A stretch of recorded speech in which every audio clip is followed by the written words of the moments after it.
Welcome to Village Church Connections. I'm David Pavey. Several Christian ministries are reaching out to the many refugees from Afghanistan, the Middle East, and Africa who make their way to Athens in Greece. These parachurch organizations seek to help the immigrants with all kinds of practical needs and also introduce them to the good news of Jesus and his love. Their work is especially needed since many Greek churches have been largely apathetic, if not antagonistic, towards the plight of these desperate people. The supply of help never seems to be able to do justice to the demand, of course. There were over 1,000 Kurdish Muslim refugees living on the streets near the welcome center where a friend of mine was serving. Some time ago, he wrote the following, using anecdotes from real-life conversations that he had frequently with these refugees, to reveal how he felt in the light of the overwhelming need and the inadequate resources. So a refugee would say, "May I please come in and eat? I'm very hungry and tired." And the missionary would say, "I'm sorry. We have to serve in shifts because our space is so small. We're full right now. You'll have to wait about an hour. I'm very sorry." "Do you have any more soup?" "Oh, I'm sorry. We already served over 200 people and we have no more today. I'm very sorry." "Can I come back for some food tomorrow?" "Oh, I'm sorry. We're currently only able to afford serving a meal 2 times a week.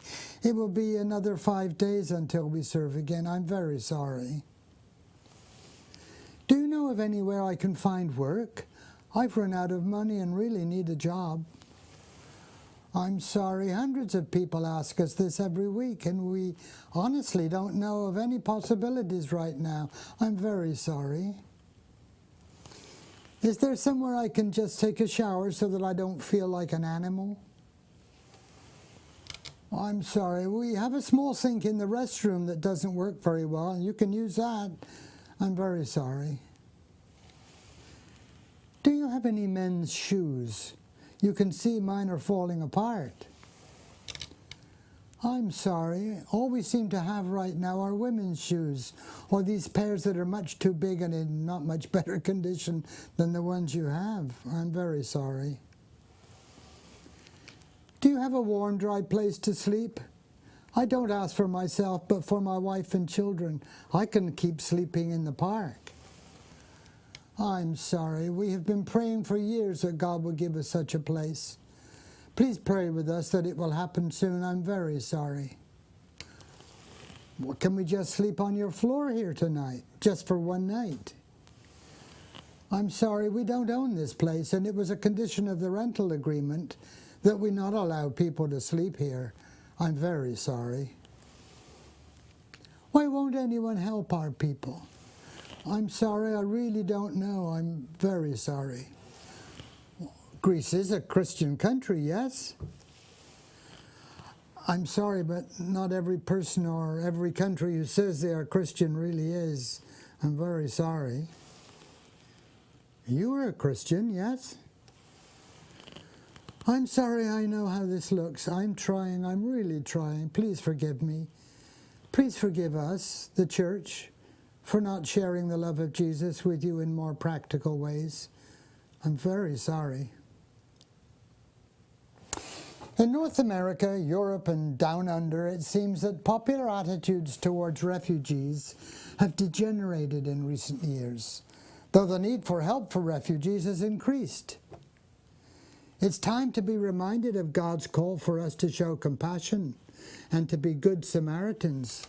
Consider the following Bible passages. "God shows his love to the foreigners living among you and gives them food and clothing, so you too must show love to foreigners." That's Deuteronomy chapter 10. "When a foreigner resides among you in your land, do not mistreat them. The foreigner residing among you must be treated as your native born. Love them as yourself." That's Leviticus 19. "I will be quick to testify against those who deprive the foreigners among you of justice says the Lord Almighty. That's Malachi 3:5. And Jesus himself declared, "For I was hungry, and you gave me something to eat. I was thirsty, and you gave me something to drink. I was a stranger, and you invited me in. I needed clothes, and you clothed me. I was sick, and you looked after me. I was in prison, and you came to visit me." That's Matthew 25. His point was that when we do these things for others, we in effect do them for him. I wonder if there's anything more you could do to relieve the suffering of refugees. You don't think so? Oh, I'm sorry. Thank you for tuning in once again to Village Church Connections.